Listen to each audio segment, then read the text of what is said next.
What if the son of one of Hollywood's most beloved directors had been hiding a secret so chilling, so destructive, that it ended in the most unthinkable betrayal? What if the world's idea of recovery, redemption, and Hollywood family loyalty was nothing but a mask, hiding something far darker underneath? Because on a quiet Sunday morning in Brentwood, California, that mask shattered. Before we continue, please hit the like button, subscribe to the channel, and turn on the notification bell for updates. Two bodies, one son, and a story that, until now, no one dared to tell. You've seen the headlines, but you haven't heard the real story. Not like this. This isn't just about a double homicide. This is about a legacy burned alive. A family that kept smiling on red carpets while secrets festered in the shadows. And at the center of it all, Nick Reiner, the son no one questioned. The boy they said had recovered. The man they thought had changed. But when he finally broke his silence, what came out stunned even the police. Let's go back, not just to the crime, but to the beginning. Because to understand what happened in that $13.5 million Brentwood estate, we need to unravel decades of dysfunction, denial, and deception. And it starts not with blood, but with silence. A family built on applause. Rob Reiner wasn't just another celebrity. He was Hollywood royalty. The man who gave the world The Princess Bride, A Few Good Men, and When Harry Met Sally. He was the liberal lion of Hollywood, never afraid to speak his mind, always fighting for what he believed was right.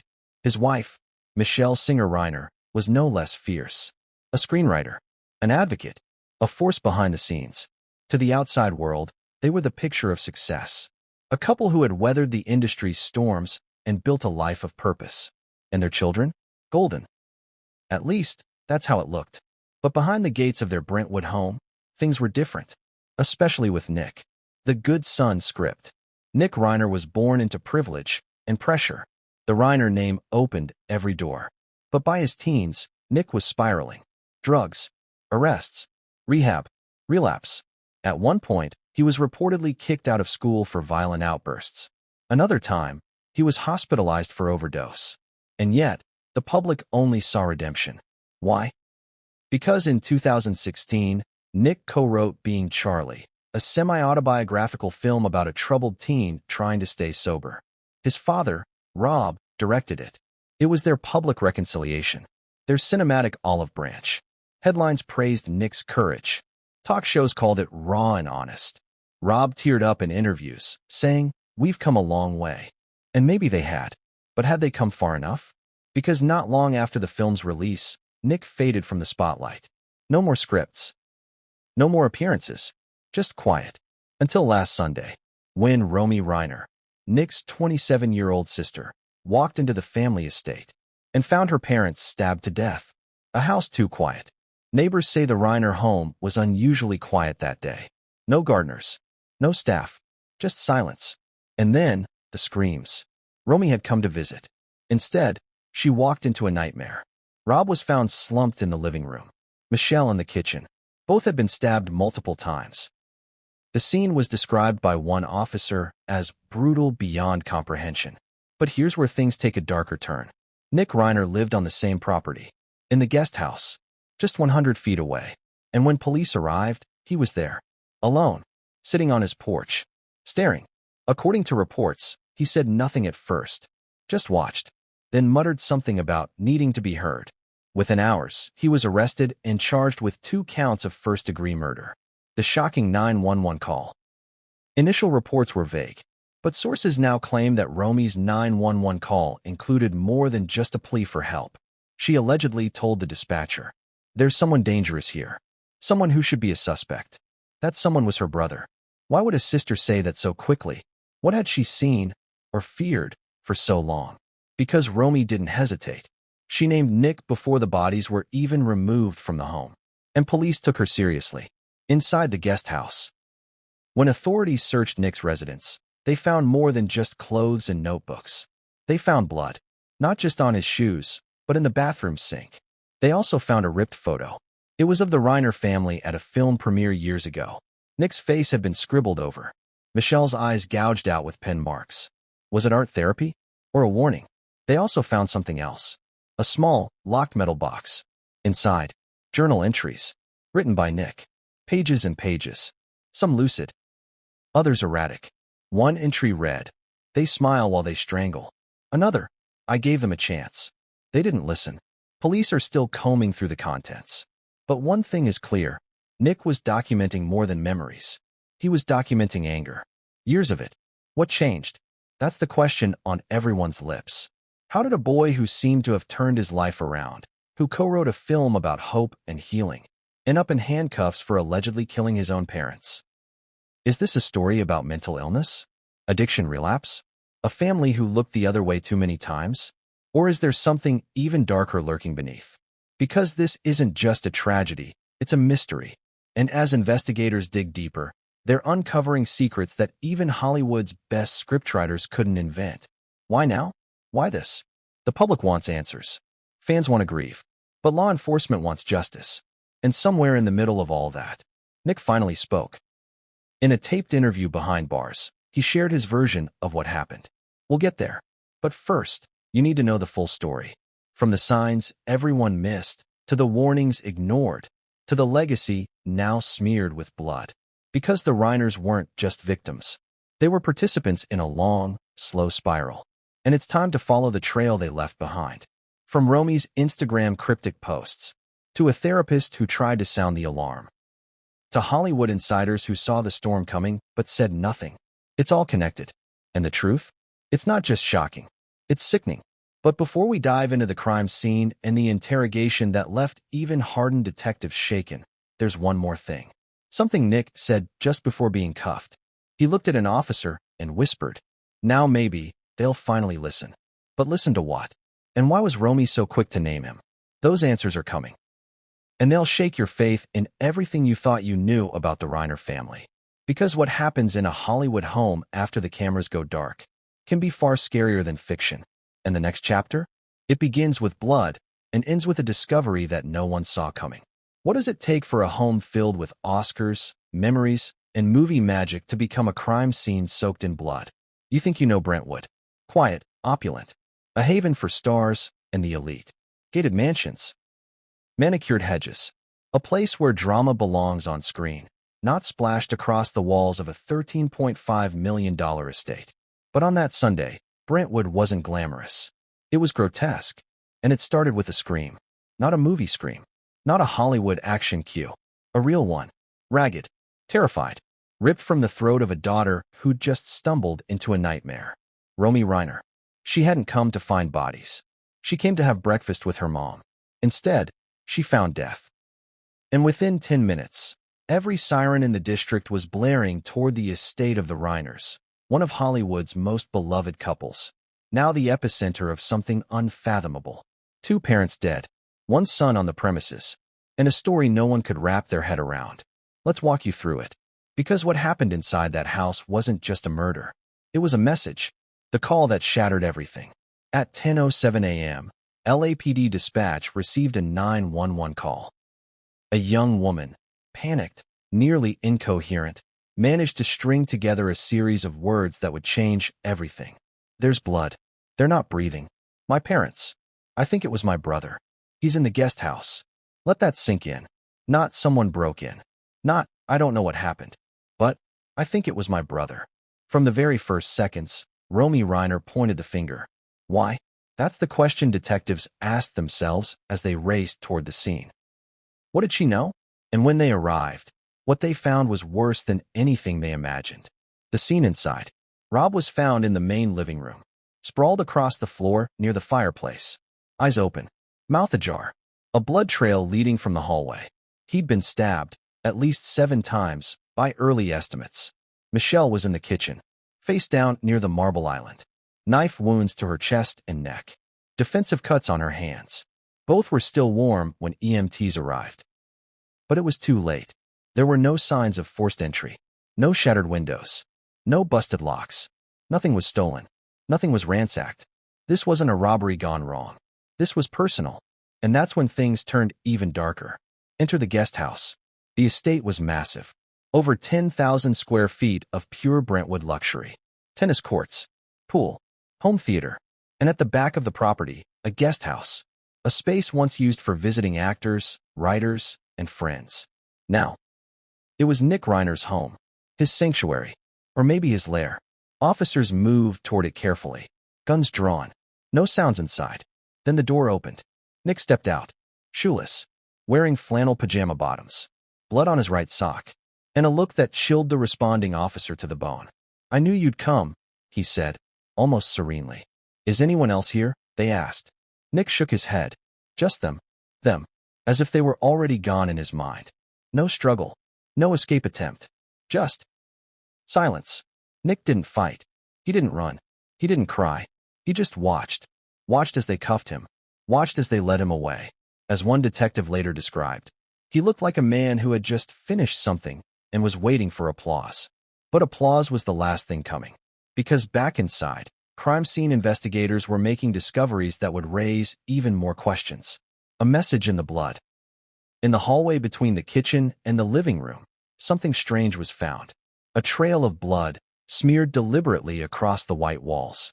Not chaotic, not panicked, patterned, and at one point, spelled out. One word, liars, written in Rob's blood. Let that image burn into your brain. This wasn't a spur-of-the-moment act of rage. This was a message, a statement, and detectives had one immediate question. Was Nick the one writing it? Or had someone else been in that house? Forensics later confirmed. Only 3 sets of prints were in that hallway. Rob's, Michelle's, and Nick's. No strangers, no intruders. And the word liars, written with a left hand. Nick is left-handed. But what drove him to this? That's the twist. Because just months earlier, Nick was seen dining with his parents at a charity gala. All smiles, posing for photos, looking, by all accounts, healthy, calm, connected. So what snapped? What flipped? Some say he'd relapsed. Others say he never really got better to begin with. But one person suspected something long before the murders, and she tried to warn the world. Romy's silent countdown. Detectives would later comb through Rob Reiner's social media accounts. Mostly comedic posts, throwbacks to childhood, bits of screenwriting wit. But then came a series of Instagram stories, posted just weeks before the murders. Black backgrounds, white text, short, cryptic. One read, "Some monsters wear smiles." Another, "When someone tells you who they are, believe them the first time." And finally, "You can't save someone who doesn't want saving, especially if they're already sharpening the knife." At the time, fans thought she was being poetic, maybe working on a script. Now, it reads like a warning, a silent scream from a sister watching a slow-motion disaster unfold. And still, nothing was done. No intervention, no protective order, no attempt to remove Nick from the home. Why?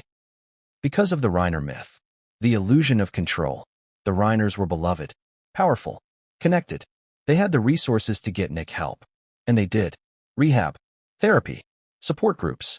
He even went public about his struggles, turning his addiction into art with Being Charlie. It was the classic Hollywood redemption arc.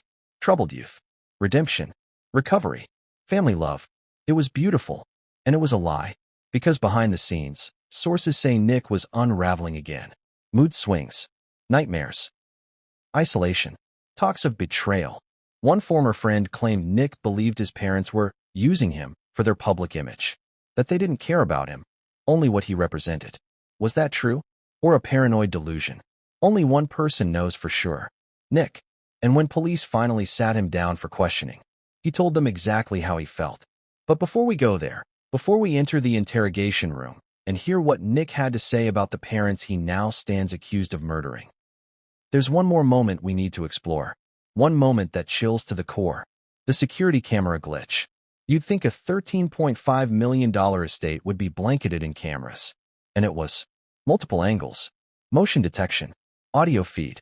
But when investigators tried to review the footage from the night before the murder, something odd happened. There was a gap. From 2:14 a.m. to 3:36 a.m., nothing. Just static. The Reiner's private server had a power failure, according to the security company. But the rest of the house never lost power. And that raised red flags. Because what could happen in those missing 82 minutes? And who knew how to delete it? More importantly, why? Was this premeditated? Was Nick planning this? Or was someone else in the house that night? Because just when police thought they understood what had happened, they found something buried deep in the guest house closet. A pair of gloves.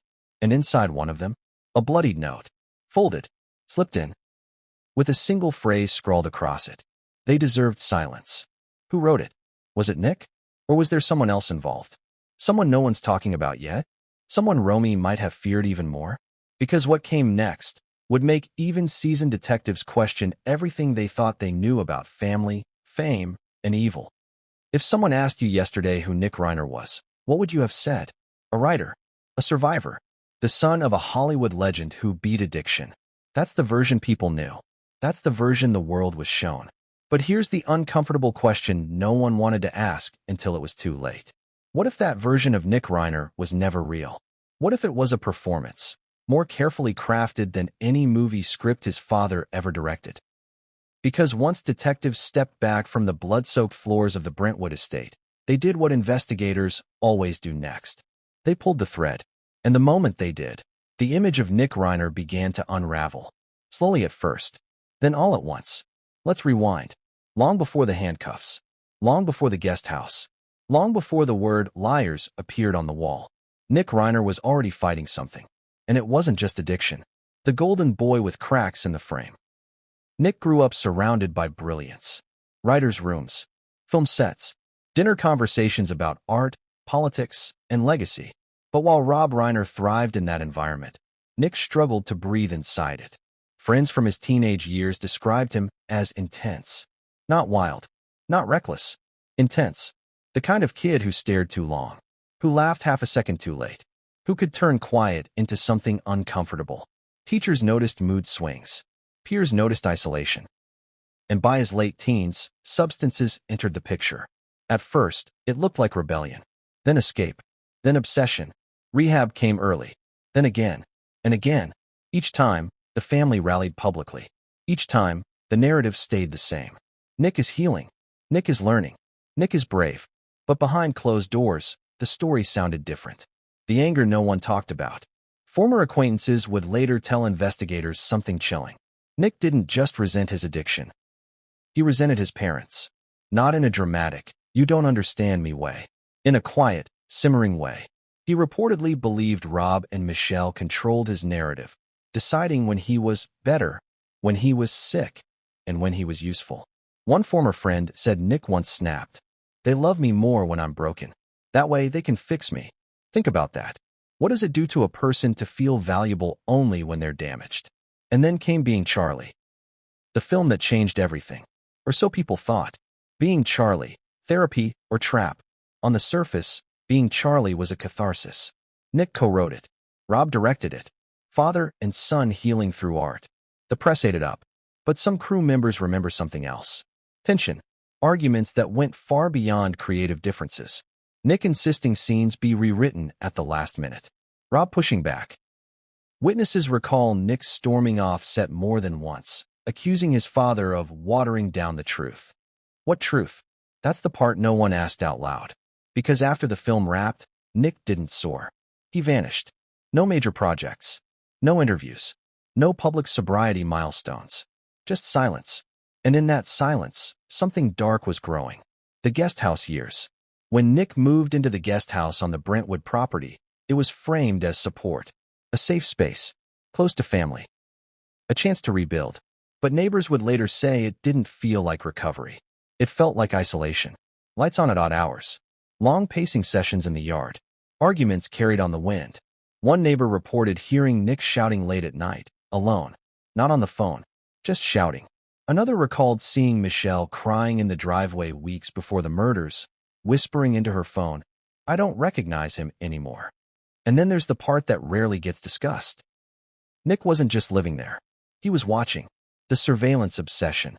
According to fictional investigative sources within this narrative, Nick had become fixated on surveillance. Security systems, hidden cameras, audio recording apps. He allegedly believed conversations about him were happening behind his back, that his parents were planning something. What exactly? No one knows.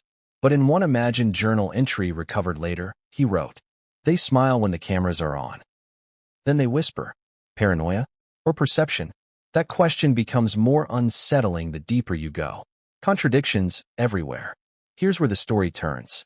Publicly, Nick spoke about peace, acceptance, healing. Privately, his messages told a different story. Text exchanges show sudden shifts in tone. Affection, then hostility, then guilt, then rage. One message allegedly sent to a friend read, "They think I owe them my silence, but I won't disappear for them anymore." Silence. That word keeps coming back, and it matters more than you think. Romy knew. Here's the detail that changes how you see everything. Romy Reiner didn't just suspect her brother after the murders. She had feared him before.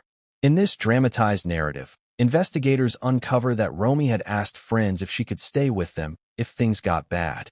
Bad how? She never specified, but she allegedly confided in one person. He's not violent all the time. That's what scares me. Let that sink in. Not rage. Control. The kind of calm that comes before something breaks. The night before. Now we arrive at the most haunting contradiction of all. The night before the murders, Nick reportedly shared dinner with his parents. No shouting. No chaos. No visible tension. A waiter later described Nick as polite, quiet, almost gentle. How does someone go from that to a bloodbath? Unless the violence wasn't sudden. Unless it had been building for years. Unless the calm was the final stage. The mask slips. Detectives reviewing Nick's early interrogation footage noticed something odd.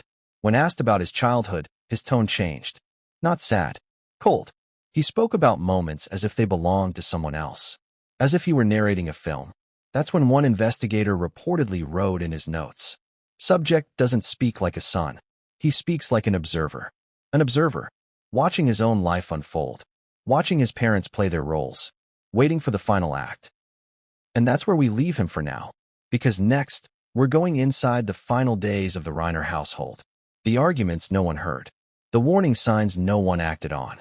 The moments that, in hindsight, screamed danger. And when those final days come into focus, everything about this story changes again. Because what happened didn't begin with a knife. It began with a choice. And once that choice was made, there was no turning back. How long can a family pretend everything's fine before the cracks become craters? What happens behind the walls of a picture-perfect home when the cameras stop flashing, the housekeeper leaves, and the guests have all gone? In the Reiner household, those final days were not silent. They were boiling, not with chaos on the surface, but with a slow, creeping tension. The kind that coils quietly. The kind that explodes when no one's looking. And when it finally did, it was already too late. Because while the world believed the Reiners were still healing, still mending bridges with their son, inside that Brentwood mansion, the family was walking a razor's edge. And at the center of it all was fear. Let's go back, not just to the morning of the murders, but to the 72 hours before. Because within those 3 days, everything changed. And yet, no one saw it coming. Or maybe they did. The calm before the collapse. It began on Thursday, a family dinner. Neighbors reported hearing laughter coming from the garden around 7 p.m. Romy was seen arriving with a bottle of wine. Nick was already on the back patio, reportedly playing soft jazz from a Bluetooth speaker. To anyone passing by, it looked like a happy reunion, like a moment of connection. But beneath that, something else was stirring.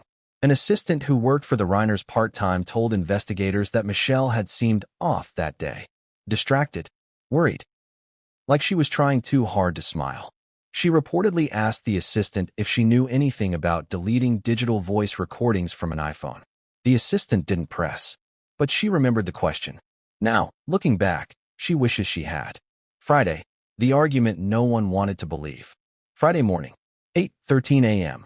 The Reiners' longtime housekeeper, identified only as Sophia in court transcripts, arrived to prep breakfast. She found Michelle sitting alone at the kitchen table, head in her hands. When Sophia asked if everything was okay, Michelle reportedly looked up and said, "Just don't go into the guest house today." Sophia obeyed. But later that morning, she heard shouting. Not a scream, not violence, but a heated, controlled exchange between a man and a woman. Words like, "You promised me. This isn't your home. You have no right to record me." Sophia left early that day.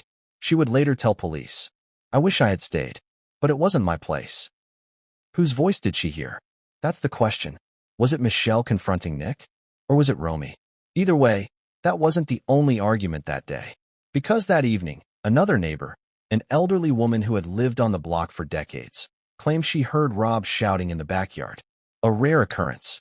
He yelled something like, "You're not well? You need help." She assumed it was a father scolding a troubled son. She had no idea it would be the last time she heard Rob Reiner's voice. Saturday, the last message. At 3:26 p.m. on Saturday, less than 24 hours before the murders, Michelle Reiner sent a message to her sister. It read, "We need to talk. I'm scared he'll hear me."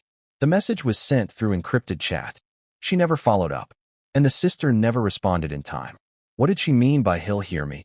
Was she talking about Nick? Was he monitoring her communications? Some believe Michelle had started documenting her son's behavior in secret. Her sister would later tell detectives that Michelle had been writing things down, keeping a record. That record would become one of the key pieces of evidence in the case. But we'll come back to that, because the most devastating detail of that weekend wasn't digital. It was handwritten. The journal entry. After the crime scene was processed, investigators combed through Michelle's office. There, hidden behind books on a bottom shelf, they found a slim leather-bound journal. Not a diary. Not daily thoughts. This was more focused, more intentional. It started weeks earlier. It included timestamps, incident descriptions, names, and emotions. It chronicled interactions with Nick, mood swings, verbal abuse, strange behavior. One entry read, "He stood outside our bedroom door last night. I heard him breathing. When Rob opened the door, he just walked away." Another, "Romy begged us to get him help. I said we would. But Rob is scared. He won't admit it, but he is." And then, just 2 days before her death, "If something happens to us, it wasn't an accident." That line hit like a gunshot. Because Michelle, by all appearances, knew. She saw it coming. But she didn't run. She didn't call the police. Why? The denial that kills. Because love is complicated. Because denial is powerful. Because parents, especially ones in the public eye, are trained to protect the image, even if it means endangering themselves. Rob Reiner had spent decades protecting Nick, shielding him from tabloids, from scrutiny, from consequences. To admit now that Nick might be dangerous would be to admit failure, not as a filmmaker, as a father, and that was something Rob may never have been able to face. He thought he had time, but time was running out. Saturday night, the final dinner. Surveillance from a nearby property showed Romy leaving the house at 9:11 p.m. She had dinner with the family. She hugged Michelle goodbye on the front steps. Nick stood in the background, hands in his pockets, not smiling, just watching. Romy never said what she felt in that moment, but she did tell a friend the next morning before discovering the bodies. "I don't think I'm going back there alone again. Something's off. They don't want to say it, but I can feel it." She wasn't wrong, because while she slept, inside the Reiner estate, something irreversible was brewing. Something final. The missing piece, Rob's letter. Here's where the twist cuts deep. Among Rob's personal documents, tucked in a manila folder marked estate planning, was a handwritten note. Unfinished. It read, "If something ever happens to me and Michelle, please read this before judging Nick. He's been sick for longer than we've admitted. We tried. God, we tried. But I think we waited too long." It wasn't dated. It wasn't signed. But it changes everything. Because Rob, publicly proud, defiant, confident, knew something was wrong. He just didn't know what to do about it. Or maybe he did, and just never found the strength to do it. That is the tragedy of the Reiner household. Not just the deaths, but the silence that preceded them. Because in those final days, there were signs. Dozens. Red flags waving from every corner. But love, twisted by fear and guilt, kept them from acting. And when they finally tried to speak, the silence spoke back.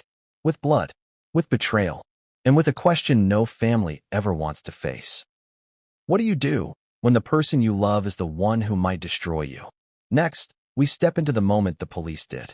The scene, the arrest, the interrogation, and the one phrase that chilled investigators to the bone, spoken by Nick Reiner just minutes after the bodies were found.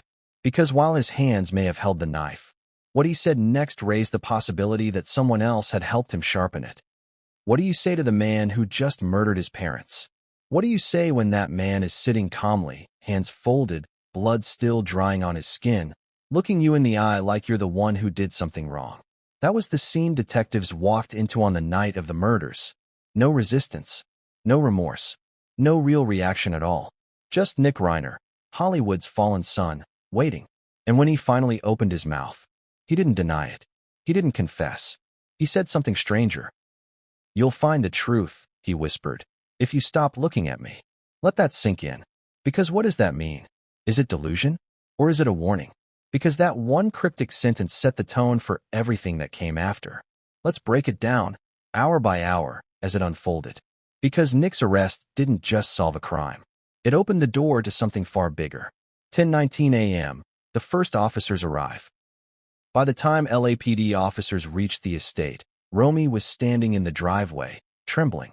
She was barefoot, her phone still in her hand, and her face, according to one report, was frozen in a kind of disbelief that doesn't look real unless you've seen death up close. She pointed toward the guest house immediately. "He's in there," she said. "My brother. You have to check him." Her voice cracked on the word brother. She didn't scream. She didn't cry. It was worse than that. She was numb. As officers approached the guest house, they called for backup. This was no routine arrest. This was the son of a powerful man. The kind of family who had friends in the DA's office, in city government, in the press. Every move had to be precise. Every second counted. 10:28 a.m. Contact. Nick didn't answer the door. Not at first. Officers knocked. Called out. Then, just as they reached for the handle, it opened. Nick was standing there. No shoes. Blood-splattered socks. Face expressionless. One officer reported. He looked like someone who had just finished cleaning up after a party. Nick stepped outside. Hands visible. No weapons. And then, unprompted, he said, "They're inside. Don't waste your time. It's already done." Officers restrained him without force. No struggle. When they placed the cuffs on, he offered his wrists like he was giving away a gift. "Where's the knife?" an officer asked. Nick didn't answer. He just looked toward the main house. Then muttered, "It's better if you find it." 10:45 a.m., crime scene secured. Inside, the Reiners' bodies had already been discovered by medics. The house was sealed. The evidence team called in. Detectives arrived within the hour. What they found was chaos masked as calm. No broken furniture. No signs of forced entry. Just blood. Everywhere. And something even more disturbing. A chair had been pulled into the hallway, facing the kitchen where Michelle's body was found. As if someone had sat and watched. Watched her die. Watched the blood pool. Watched the silence settle. And near the chair, a glass of red wine. Still half full. Nick's fingerprints would later be found on it. 11:13 a.m. Transport to LAPD West Bureau. Nick was placed in the back of a cruiser. One officer, later speaking off the record, said that Nick spent the entire ride humming. No tune they recognized. Just humming. When asked if he understood his rights, Nick nodded. He didn't ask for a lawyer. Didn't ask where they were going. Didn't even ask about Romy. He simply said, "You're going to want to see the recordings." The officers exchanged glances. "What recordings?" they asked. Nick didn't elaborate. Just smiled. 12:03 p.m. Holding cell observations. At the precinct, Nick was placed in a private holding cell under suicide watch. But he didn't behave like someone who wanted to die. He ate the sandwich they gave him.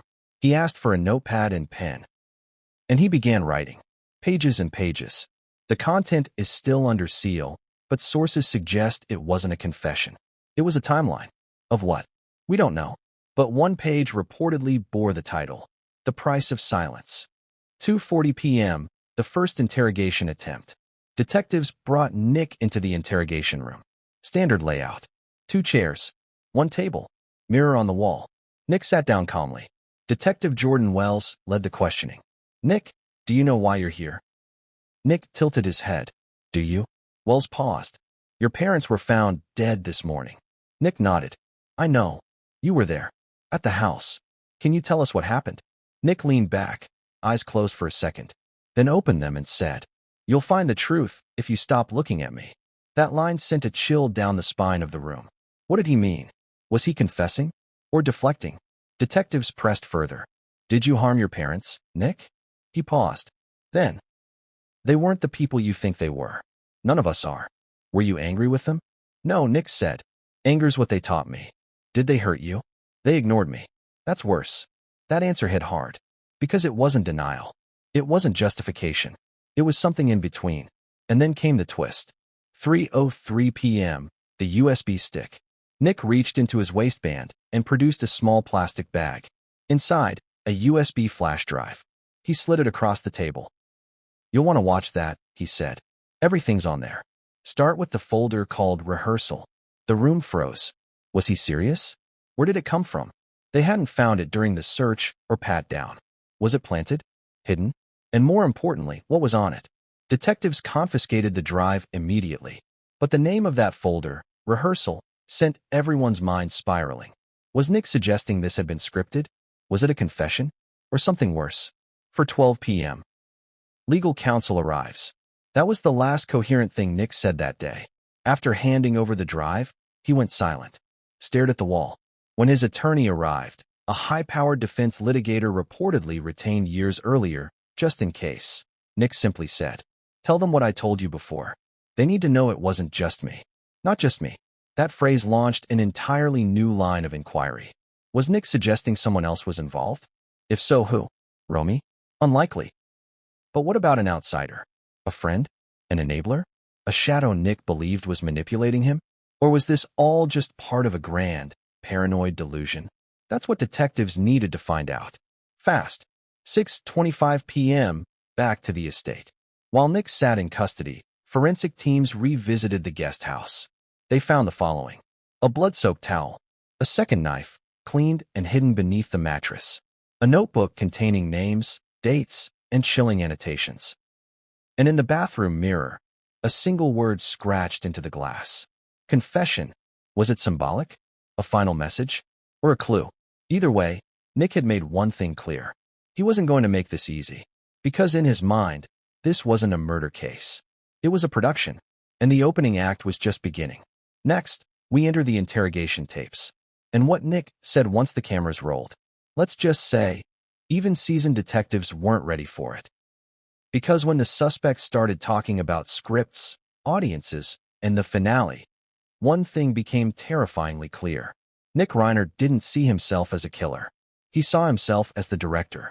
What happens when a murder suspect starts speaking in metaphors? What if the person you're interrogating isn't just answering questions, but performing? And what if, in the middle of it all, he says something so cryptic, so off-script, you have to pause the tape and play it back? Just to believe he really said it? That's exactly what happened inside Interrogation Room 3 at LAPD West Bureau on the night of the Reiner murders. Because Nick Reiner, calm, cuffed, and surrounded by seasoned detectives, didn't break down. He didn't scream. He didn't beg. He monologued. And what he said, it wasn't just disturbing. It was cinematic. Let's step inside that room and hear the chilling words for ourselves. The setup. By 7 p.m. The USB drive Nick handed over had been logged into evidence.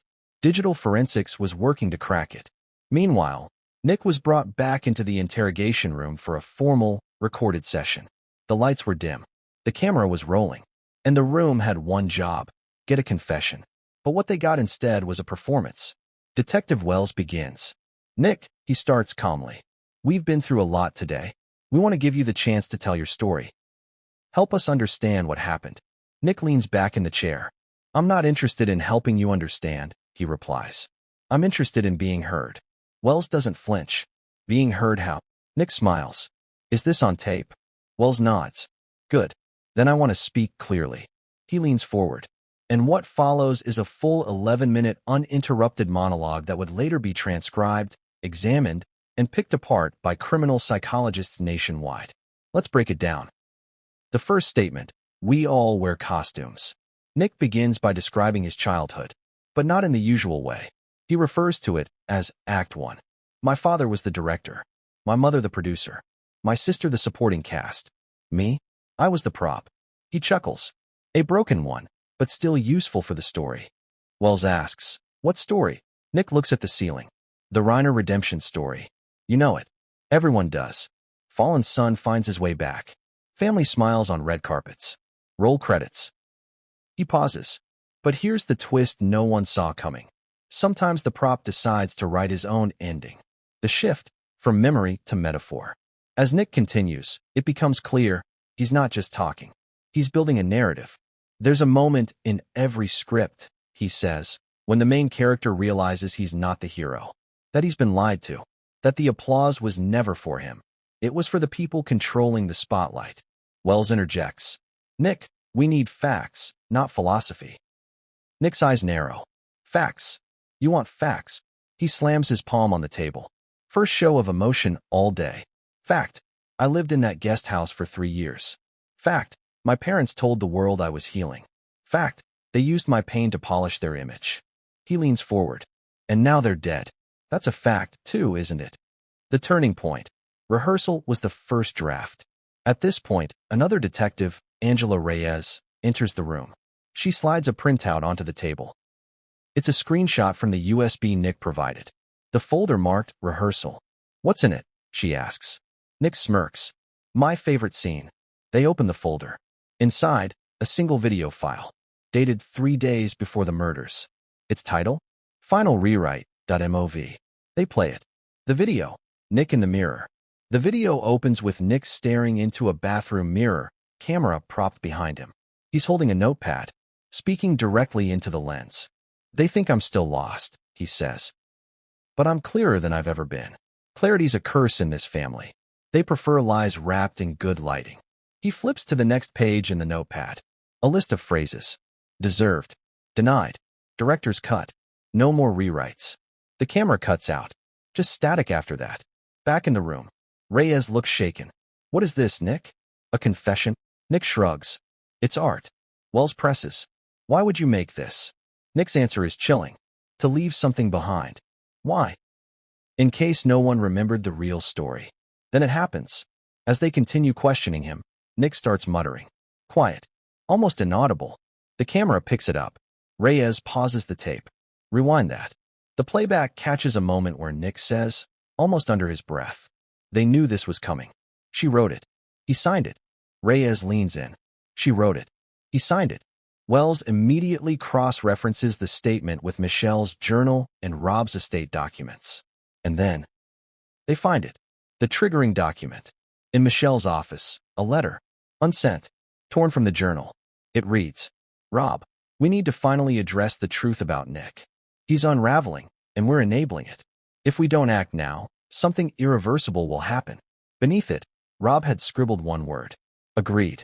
Initialed. That was 3 days before the murders. And that line, they knew this was coming. It wasn't metaphor. It was memory. Nick remembered what they'd said. What they'd written. And maybe, he felt betrayed. Not just by their decision to intervene, but by their sudden realization that he was no longer in control. Final minutes of the tape. Back in the interrogation room, Nick falls silent. Then, unprompted, he says, I don't expect you to understand. None of you were in the room when they told me I was the mistake. Wells stares at him. Nick, are you saying this was revenge? Nick blinks slowly. No, it was closure. Then one last sentence before the session ends. I directed this ending. They just didn't like the script. The aftermath, legal firestorm. After that tape leaked to prosecution, everything changed. Public opinion shifted. Commentators exploded. Psychologists weighed in. Was Nick mentally ill? Was this narcissistic delusion? Or was he a cold, calculating killer hiding behind theatrical metaphors? One expert described the video as equal parts confession, manipulation, and performance art. Another called it the most disturbing example of narrative delusion I've ever seen in a suspect. But none of them could agree on one thing. Was Nick insane? Or was he just evil? That question would become central to the trial. But before we get there, we have to go deeper. Because up until now, we've only heard from Nick. But what about the people who try to stop this? The therapists, the friends, the one person who left a voicemail begging the Reiners to wake up. Because someone did try to intervene. And their warning? It was ignored. And what came next would haunt everyone involved forever. What if the warning signs were everywhere, and no one wanted to see them? What if the real tragedy isn't that help wasn't available, but that it was offered, documented, and quietly buried? Because long before blood stained the marble floors of the Reiner estate, a different kind of record was being kept. Not in headlines, not in interviews, but in files, clinical files, session notes, intake forms, risk assessments, a paper trail that told a story no one wanted to tell out loud. And once investigators started pulling those records together, a terrifying pattern emerged. This wasn't sudden. This wasn't unpredictable. This was a slow-motion collapse that unfolded over years, while everyone applauded the illusion of recovery. The first evaluation. Nick's first formal psychiatric evaluation didn't happen after rehab.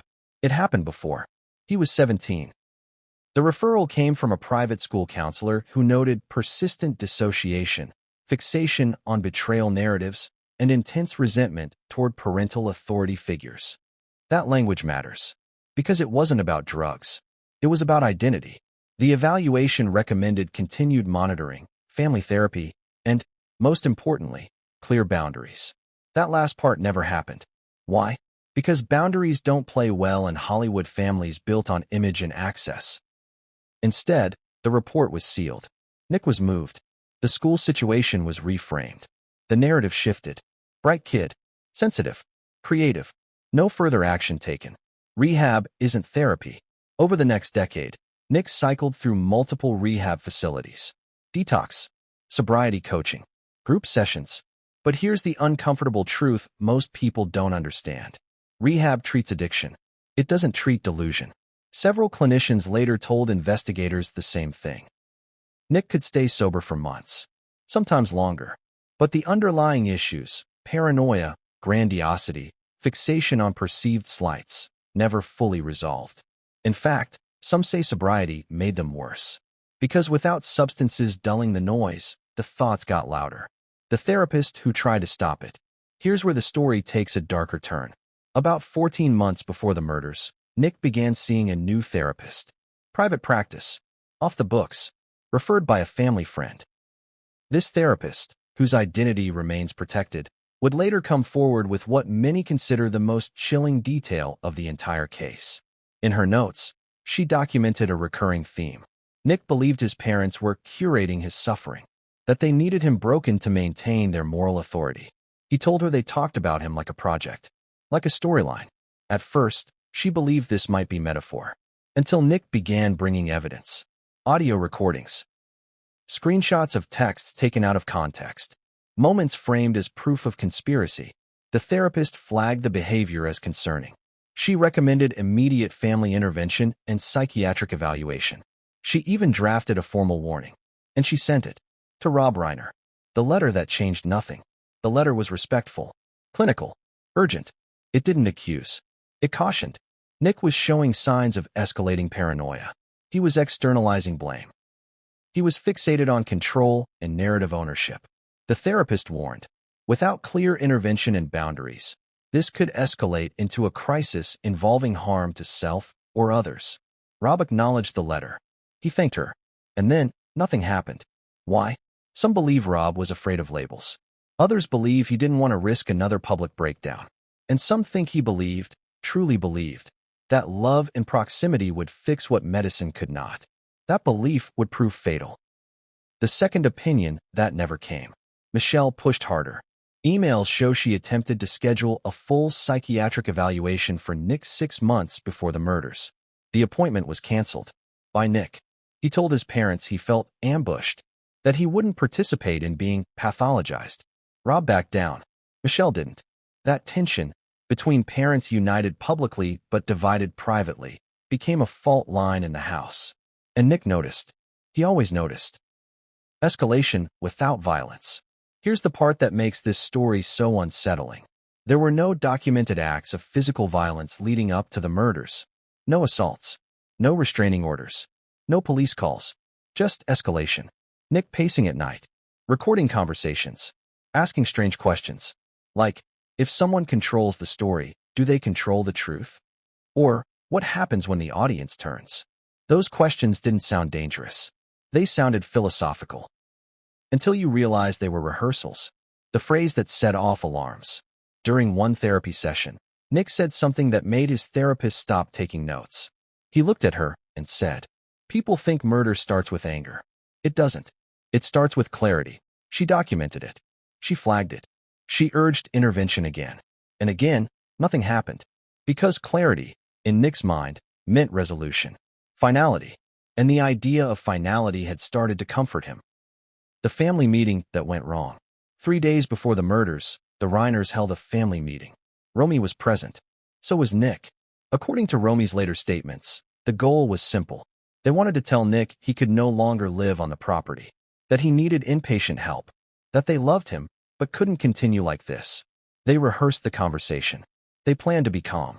What they didn't plan for was Nick's reaction. He didn't yell. He didn't cry. He listened. Then he asked one question. "So this is the rewrite?"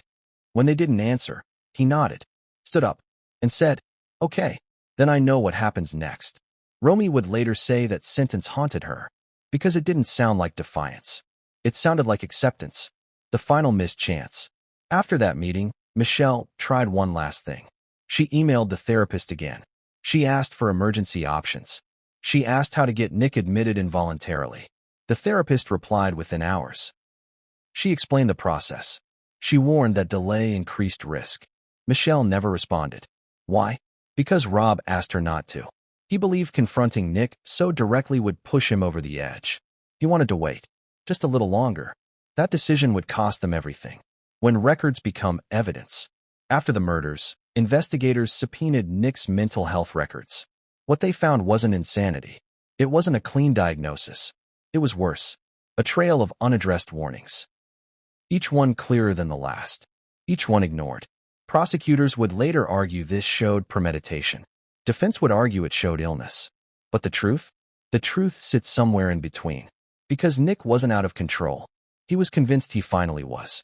And that conviction, unchecked, unchallenged, became lethal. But here's where the story twists again. Because buried in those records was one final detail. A note written by the therapist after their last session. One line. He believes someone else will understand him. Someone outside the family. Someone else. Who was that? A friend? A mentor? An online figure feeding his delusions? Because if Nick wasn't alone in his thinking, then maybe he wasn't alone in his planning. And next, we're going to follow that thread straight into Hollywood itself. Because silence doesn't just exist inside families. It exists inside industries. And what Hollywood knew and chose not to say might be the most disturbing chapter yet. Hollywood doesn't scream when something is wrong. It whispers. It looks the other way. It lowers its voice. It tells itself a comforting lie. That's not our business. And that lie? It has buried more truths than any tabloid ever could. Because as investigators dug deeper into the Reiner case, they began to realize something unsettling. This wasn't just a family tragedy. It was an industry failure. And once the curtain was pulled back, the silence became deafening. The calls that didn't come. In the days after the murders, something strange happened. Very few people spoke. No flood of statements. No public grief from industry insiders. No heartfelt tributes from longtime collaborators. Just distance. One anonymous studio executive put it bluntly. Everyone knew something was off. No one wanted to be the one to say it. Why would they? Rob Reiner wasn't just a filmmaker. He was a gatekeeper, a connector, a man whose favor could open doors or quietly close them. And Nick? Nick was considered fragile, volatile, the kind of person you handle carefully, the kind you don't confront. Whispers on set. Several crew members from past projects would later tell investigators a similar story. Nick wasn't openly violent. He wasn't erratic in the way people expect. He was unsettling. He asked probing questions. He lingered. He fixated on who had power, who made decisions, who controlled the narrative. One assistant recalled Nick once saying, "Movies are just controlled hallucinations. Everyone agrees to believe the lie." At the time, it sounded like philosophy. Now, it sounds like obsession. And yet, when concerns were raised, they were quietly dismissed. He's creative. He's sensitive. He's been through a lot. Hollywood loves those explanations. They absolve everyone else of responsibility. The friend who backed away. About a year before the murders, Nick reportedly had a falling out with a longtime industry friend. Someone he trusted. Someone who had listened to his theories about betrayal, image, and truth. This friend later admitted that Nick began framing his parents not as people, but as characters. They became symbols to him, the friend said. Not mom and dad. Roles. When the friend suggested Nick take a break from thinking that way, Nick snapped. "You don't get it," he said. "You're still watching from the audience." That was the end of the friendship. The friend stepped back. Didn't warn anyone. Didn't escalate concerns. Why? Because confronting instability in Hollywood often means risking your own career. And most people choose silence. The therapist's industry warning. Remember the therapist who flagged Nick's behavior? She didn't just warn the family. She reached out, carefully, to an industry-connected mediator. Someone who specialized in crisis management for high-profile families. Her message was cautious but clear. There is a risk of escalation. The family dynamic is reinforcing harmful beliefs. The response? Sympathetic, non-committal, and ultimately useless. This needs to stay private, the mediator reportedly advised. Public exposure could do more harm than good. So nothing happened. Again, the unspoken rule. Hollywood has an unspoken rule. Protect the brand, no matter the cost. That rule doesn't just apply to movies. It applies to families, legacies, names, and the Reiner name was valuable. So concerns were minimized, reframed, ignored, until it was too late. The intervention that never was. Several insiders later admitted they believed an intervention was being planned. A quiet one, behind closed doors. No police, no public record, just professionals stepping in. But it never materialized. Why? Because no one wanted to take the lead. Everyone assumed someone else would handle it. That assumption would prove catastrophic. When silence becomes complicity, investigators began to ask an uncomfortable question. If so many people sensed something was wrong, why did no one act? The answer wasn't malice. It was fear. Fear of being wrong. Fear of backlash. Fear of destroying a family's reputation. Fear of becoming the villain in someone else's story. And Nick understood that fear. He exploited it. In his writings, he referenced the quiet helpers. The people who didn't stop him, but didn't stop what was happening either. To Nick, silence was agreement. And Hollywood was very, very quiet. The industry reacts too late. Only after the murders did the statements begin. Carefully worded. Sanitized. Empty. Shocked and saddened. Thoughts and prayers. Unimaginable tragedy. No one addressed the warnings. No one admitted knowing something was wrong. Because acknowledging that would raise a harder question. Could this have been prevented? And if the answer was yes, who failed? The USB's second folder. Here's where the story takes another turn. When investigators finished reviewing the USB Nick provided, they found something else. Another folder. Hidden. Password protected. It was labeled Audience. Inside were screenshots, articles, interviews, tweets, public reactions to Nick's past struggles. Clips of Rob talking about him on talk shows. Praise, sympathy, applause. Nick had annotated them. Notes like, they clap when he cries. They love the broken son. They don't want him whole. To Nick, Hollywood wasn't neutral. It was complicit. It rewarded the narrative that kept him trapped. And in his mind, that made it guilty too. A dangerous conclusion. This is where Nick's thinking crossed a line. Because once you believe an entire system is conspiring to define you, you stop seeing individuals. You start seeing enemies. And when enemies exist everywhere, violence begins to feel justified, necessary, even righteous. That belief didn't come out of nowhere. It grew in silence, watered by avoidance, protected by politeness. And when it finally erupted, it shocked everyone who swore they never saw it coming. But that wasn't true. They saw it. They just didn't want to say it. And now, as the case moved toward trial, one question loomed larger than all the others. Was Nick Reiner acting alone? Or had Hollywood's silence helped shape the ending? Because the next chapter doesn't focus on Nick. It focuses on Michelle, on the emails she never sent, on the truth she tried to hide, and on the final digital trail she left behind, one that may have been meant as a warning. Because Michelle Singer Reiner knew something, and she was running out of time. If someone asked you yesterday who Nick Reiner was, what would you have said? A writer, a survivor, the son of a Hollywood legend who beat addiction. That's the version people knew.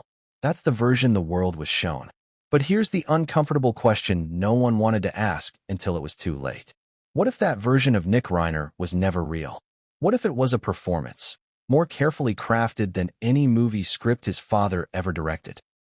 Because once detectives stepped back from the blood-soaked floors of the Brentwood estate, they did what investigators always do next. They pulled the thread. And the moment they did, the image of Nick Reiner began to unravel. Slowly at first, then all at once. Let's rewind. Long before the handcuffs. Long before the guest house. Long before the word liars appeared on the wall. Nick Reiner was already fighting something. And it wasn't just addiction. The golden boy with cracks in the frame. Nick grew up surrounded by brilliance. Writers' rooms, film sets, dinner conversations about art, politics, and legacy. But while Rob Reiner thrived in that environment, Nick struggled to breathe inside it. Friends from his teenage years described him as intense. Not wild, not reckless, intense. The kind of kid who stared too long, who laughed half a second too late, who could turn quiet into something uncomfortable. Teachers noticed mood swings. Peers noticed isolation. And by his late teens, substances entered the picture. At first, it looked like rebellion, then escape, then obsession. Rehab came early, then again, and again. Each time, the family rallied publicly. Each time, the narrative stayed the same. Nick is healing. Nick is learning. Nick is brave. But behind closed doors, the story sounded different. The anger no one talked about. Former acquaintances would later tell investigators something chilling. Nick didn't just resent his addiction. He resented his parents. Not in a dramatic, you don't understand me way. In a quiet, simmering way. He reportedly believed Rob and Michelle controlled his narrative, deciding when he was better, when he was sick, and when he was useful. One former friend said Nick once snapped, "They love me more when I'm broken. That way they can fix me." Think about that. What does it do to a person to feel valuable only when they're damaged? And then came Being Charlie, the film that changed everything. Or so people thought. Being Charlie, therapy or trap. On the surface, Being Charlie was a catharsis. Nick co-wrote it. Rob directed it. Father and son healing through art. The press ate it up. But some crew members remember something else. Tension. Arguments that went far beyond creative differences. Nick insisting scenes be rewritten at the last minute. Rob pushing back. Witnesses recall Nick storming off set more than once, accusing his father of watering down the truth. What truth? That's the part no one asked out loud.